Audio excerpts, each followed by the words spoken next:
Tape is rolling.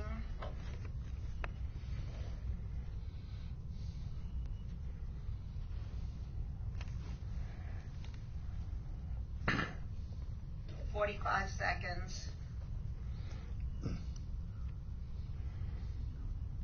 40.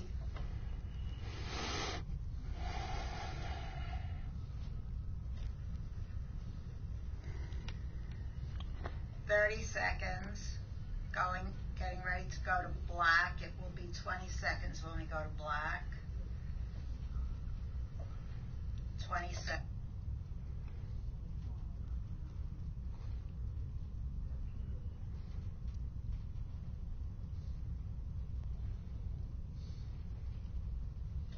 10 seconds.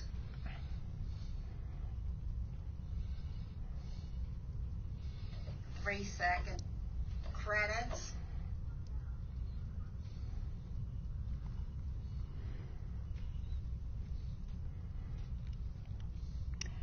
Hi, this is Paula Gloria, and this show is called Farther Down the Rabbit Hole because we like to go into topics more deeply. Today I have some special guests, and in order to honor the event, I am now 9/11 Cowgirl. This cowboy hat is from one of my donors, so if you get the receipt, we can get you some tax credit with my 501c3, the Concordia Foundation. But if I'm 9/11 Cowgirl, I would like to introduce 9/11 Shaman, also known as John Gulino. Thank you, John, for joining us. Thank you for having me here, Paula. And a very precious MNN producer is Josh Volinski, who hosts the Josh Volinski Show. Thank you for joining us, Josh. Oh, it's a pleasure to be here, as always. So what I want to say is what's exciting about having John is I actually met him through YouTube. And at first, we had a little testy relationship. Yeah. But the beauty of the Internet, or I guess what Harold would talk about, autodidactic self-teaching, was we were able to kind of through, would you say, art or creativity, keep connected and work out the difference and come to something greater. How would you view our relationship online? Well, I have to say that the core of your being is very strong. And when you were talking about unmet needs and posting comments, you showed an incredible amount of perseverance. I mean, you put up with a lot. And I actually was testing you. Oh, really? To see how far I could push your buttons. But I found out that you were pushing my buttons. And another thing about John, I didn't know that he had been at MNN. I thought he was kidding, actually. I thought you were pretending to be at MNN. Yeah. And it turns out he has more of a history than I do with MNN, and a very valuable experience, and maybe we can go into that today. Oh, sure. I would love to get into that. And I know Josh, he's been involved with public access as well. I mean, his boss is Tony Riddle, who was my boss when I was working here at MNN. His boss now is at BAI. Oh, Tony Riddle's at BAI? Yes, Tony's at BAI, and in fact I had a conversation with him yesterday, and he was very, very in a good mood. He reached over to a corner of his table, and he gave me an alternative media notebook, which he used to work for. Oh. You know, the Association of Alternative Media. And he got a little PO'd at them because now that he's left, they're offering a larger salary than they paid him. You mean at BAI? No, at the Association of Alternative Media. Okay. Well, I remember you really liked Anthony Riddle, right? Yeah, I got along with him. That was a nice regime, so to speak. Yeah, I got along with him because, first of all, when 9/11 hit, and it hit MNN, I mean, I spoke to Tony Riddle personally on the phone because he was out of town and he couldn't get into New York City. And my manager, Donna Woody, she was trapped in Staten Island because, as you know, during 9/11, the entire city was quarantined off and the exits were, nobody can go in and out of the city. So when he called me up at MNN, he told me, keep those channels on, keep them live, and get people in the studios taking phone calls. Because on 9/11, when 9/11 broke out, every phone at MNN was ringing off the hook. Wow. So. Because, yeah, where do people call? Right, so we had to preempt all the regular shows and go live. The thing is that on 9/11, that didn't happen. But Anthony Riddle told you that the day after? Yeah, when I showed up to work, because I had to actually fill in for other playback operators who lived in other boroughs and they couldn't get to work. Okay. So since I lived in the city, it was easy for me to just get to MNN, roll my sleeves up, and, put up with... So your position was playback operator? Yeah, I was a playback operator. That's a pretty important position. You didn't get that right away. You merited that, right? No, actually, I just applied and I got the job, Really? because nobody really wanted the job. Back in those days, MNN did not have an automated system, and it was not digital. And they were not rigged with the internet, and this is before they even had a webcast. So when anyone worked here at MNN, everything was done manually. And we used conventional VHS players, and we would manually put the tape in the machine, manually hit the button, cue it up 30 seconds. Sometimes the guy would have like 3 minutes. A black? Yeah, and you don't know, right? They cue it up, but there were so many mistakes, and there were so many errors with the equipment alone that it reflected on the... on the operator? Yeah, it reflected on all the operators there. And to this day, I mean, I feel it's an unfair blemish on MNN's history, because they had an opportunity at one point to get video servers. And we had a guy who named Roy Phillips, who was a chief engineer at the time, comes into MNN with an Academy Award and an Emmy Award, one for the Johnny Carson show and the other one for a Luther Vandross song, which won an Academy Award. And he said, and he had come from the Sci-Fi Channel and a variety of other, he had installed video servers in regular, commercial cable channels. So he knew the drill. Right. So he had proposed MNN get a video server, but MNN decided that they wanted to stick with this malfunctioning video jukebox machine, and of course he left. So it just took a long time for MNN to get their act together. Well, I remember when I was first introduced to your energies via YouTube, it was MNN dropped the ball on 9/11, and I thought, wow, that's such a provocative handle. Yeah. And you want to talk about? Yeah, what you were MNN. doing MNN, with they that? dropped the ball on 9/11. Well, how do you remedy something like that? How do you remedy a public access facility, a facility that is put in place specifically for moments like this, catastrophes of some kind?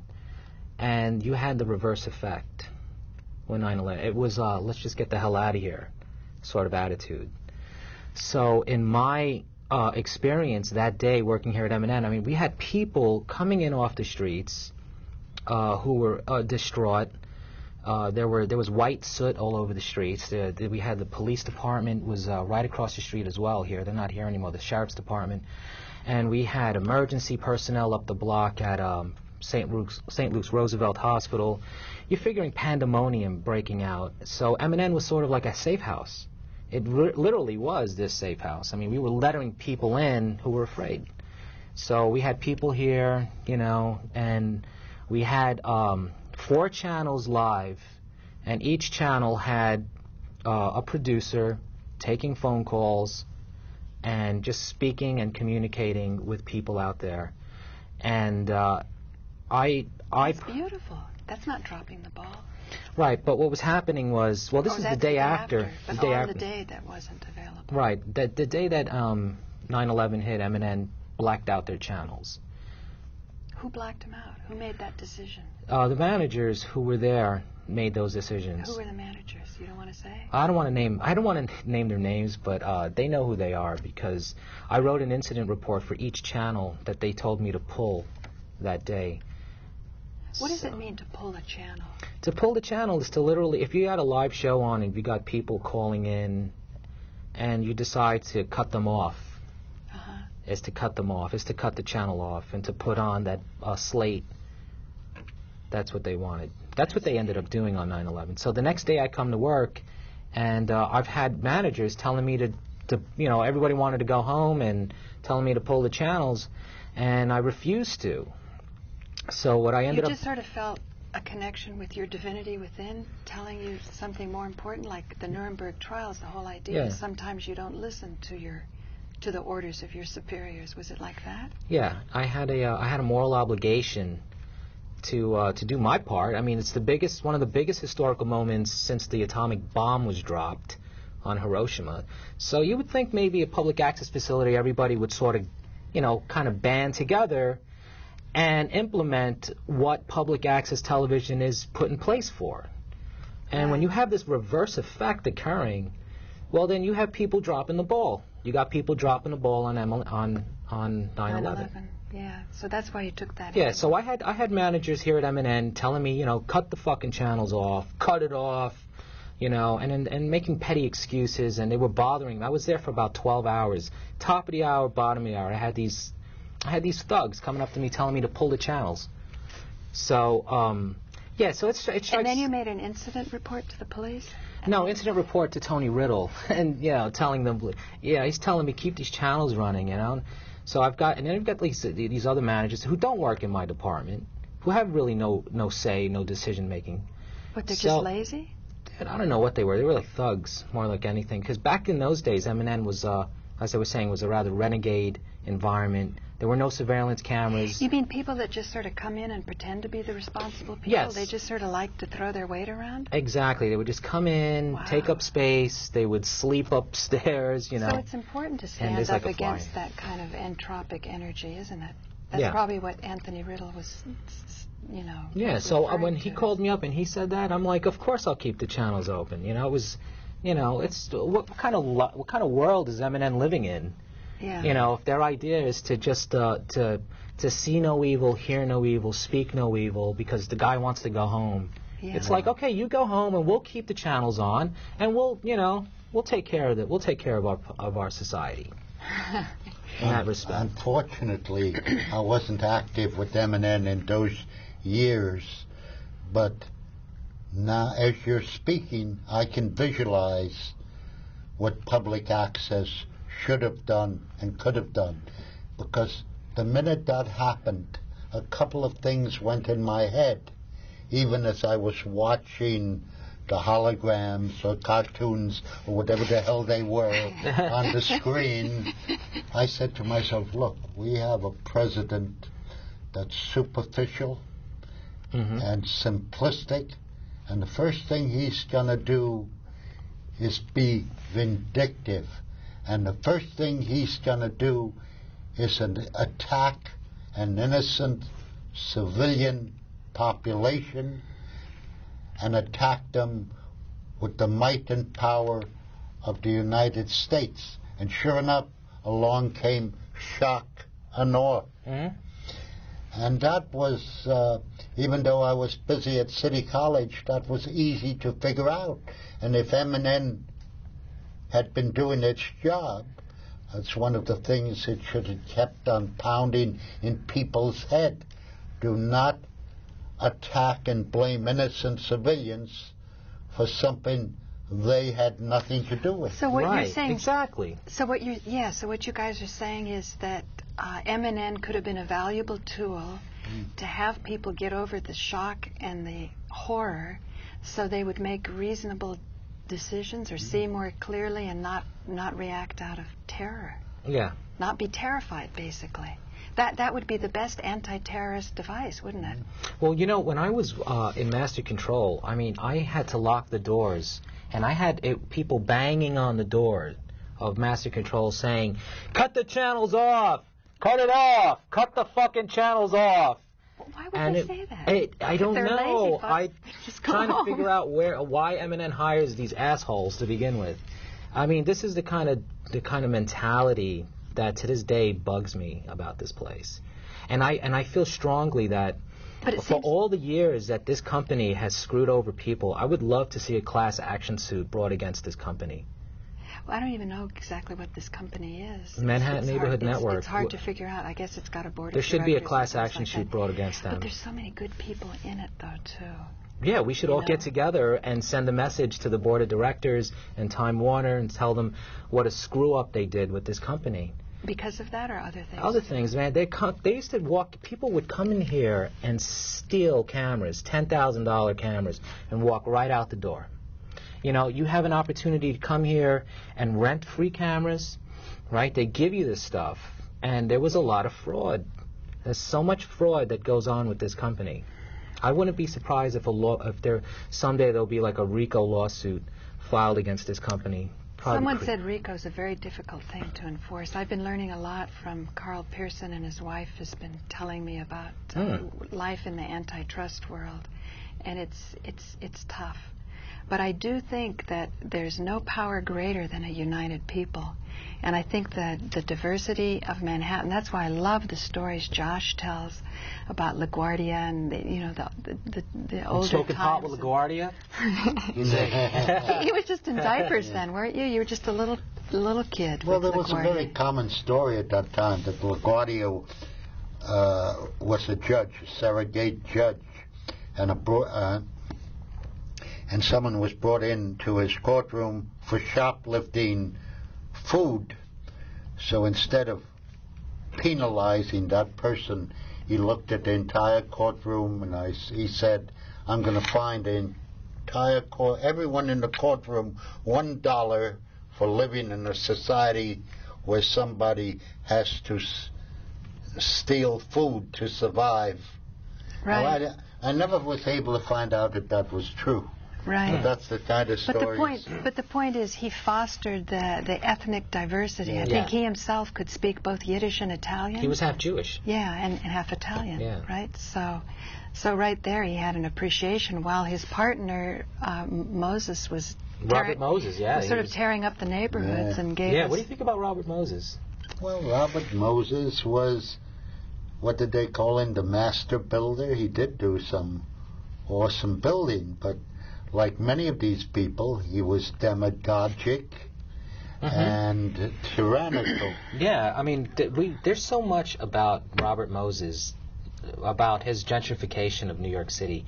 I mean, it's yet to be really absorbed and documented because it was over was a 30-year reign of terror, as I understand. I mean, was it the whole... So many people... Like Tremont Avenue was a neighborhood, right? Now it's a highway, right? I mean, the guy gutted through neighborhoods that were like living landmarks, and we're talking culture and diversity and generational cultural generations. And yet New York survived. You still can go around, because I ride my bike everywhere, and you feel the energies in the different neighborhoods. Remember how frustrated we were? We were looking for this Dutch settlement graveyard, and we couldn't find it. There's the graveyard that they mentioned.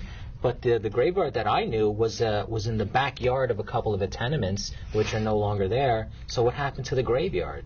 You mean the Marble Cemetery? That's still right. there. It was next. Yeah, there was a little plot of land that was next to the Marble Cemetery, and that used to be the first settlement graveyard. Oh, Dutch. Really? Is that gone? The first settlement? Yes, because you used to be able to look at it, and you used to be able to see it from street level, and they were like these old tombstones. They look like teeth, glow like infants' teeth. They're so worn out, and so old. Oh, right. You know, infants' they look. Teeth. That's a good way to put it. They are the infant teeth of America. Right. You know, Josh, John and I were yesterday in the East Village, kind of taking the camera and doing a little walking tour, and we were at St. Mark's, and we had some nice discussions. You know, I think the history of New York City is such a rich environment to continue on in the tradition of the creativity and innovation. So I'm hoping to do more. You should join us. Especially around St. Mark's, so fascinating. Yeah, but they tore down a lot of the landmarks. Yeah. Well, I should say cultural landmarks, like bars. Well, like across the street, you had the Second Avenue Deli. I have a question to ask John. Yeah. Ugly George says that until Channel J came along, public access was in the red and nobody cared about it. Do you know anything about that? Did Channel J put public access on the map? Oh, yeah. Everybody tuned into Channel J. Everybody tuned into public access in the 70s when MNN, well, not MNN, it was called Manhattan Cable, right? They were really the true experiment in freedom of speech uncensored. But there was a lot of pornography, a lot of perversion, a lot of pedophilia, and a lot of weird stuff, man. But so what you're feeling about free speech, having seen all of it, what do you think is best for the upliftment of society as a whole?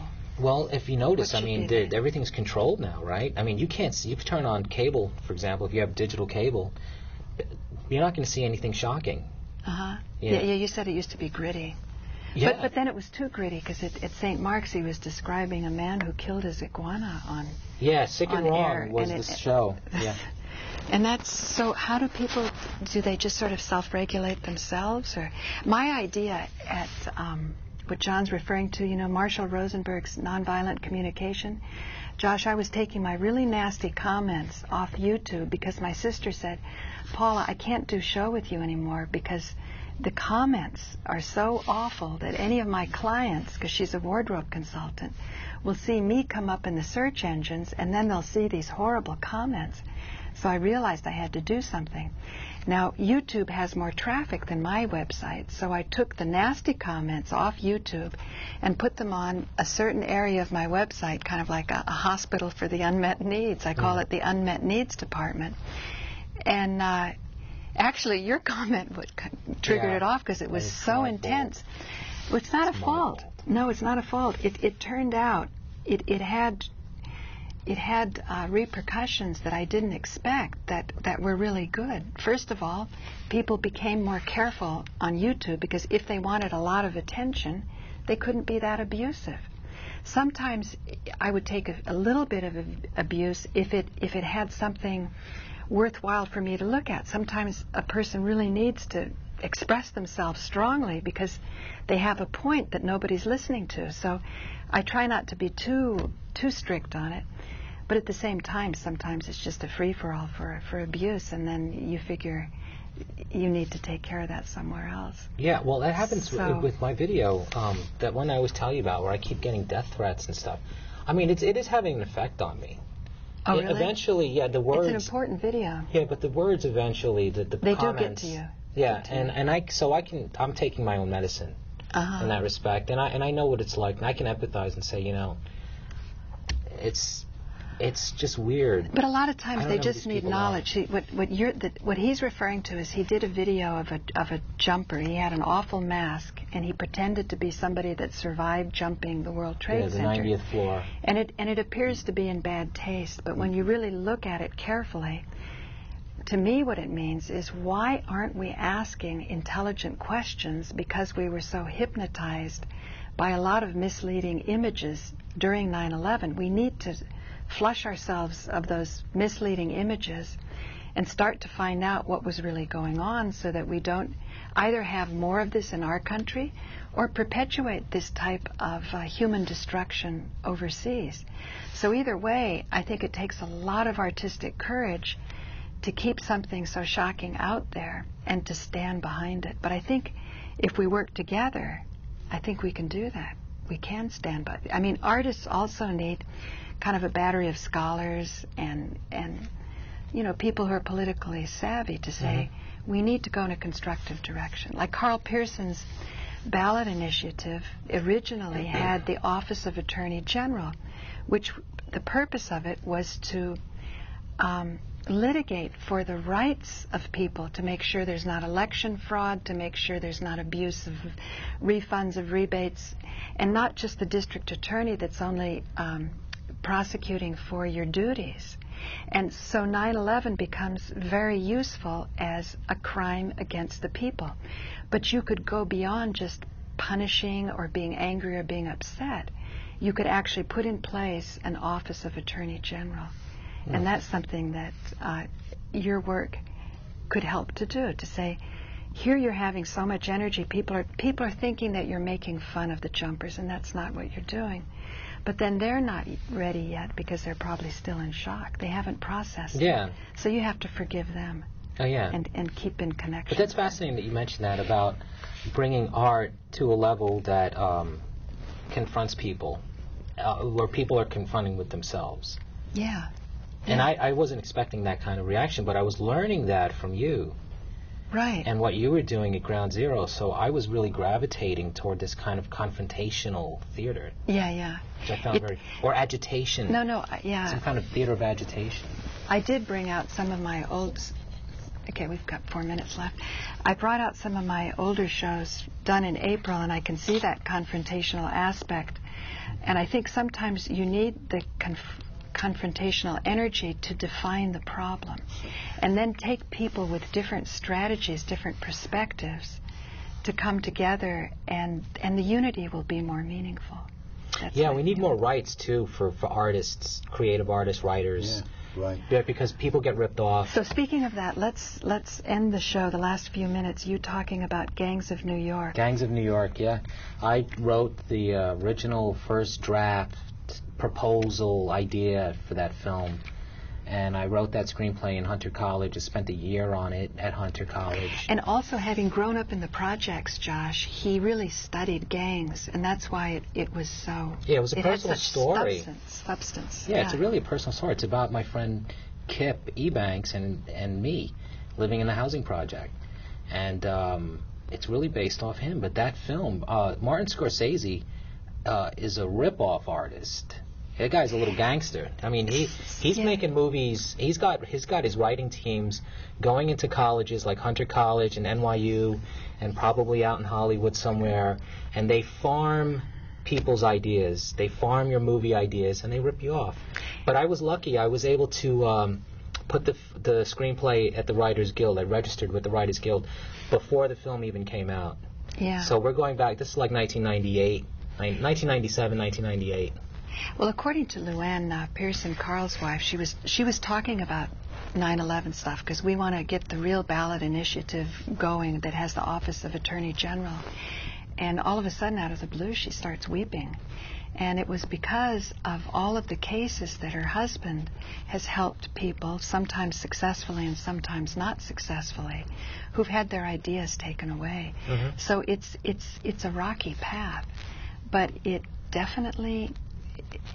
My concern is that if you can stay with the original energy, I mean, imagine John going on as the real screenplay writer and going to the publicity events and talking about life in the projects, and it's organically connected. It comes out of the very city. Yeah, it comes out of reality. Yes, exactly. And that's what they steal. They steal your story, and that is within a historical context.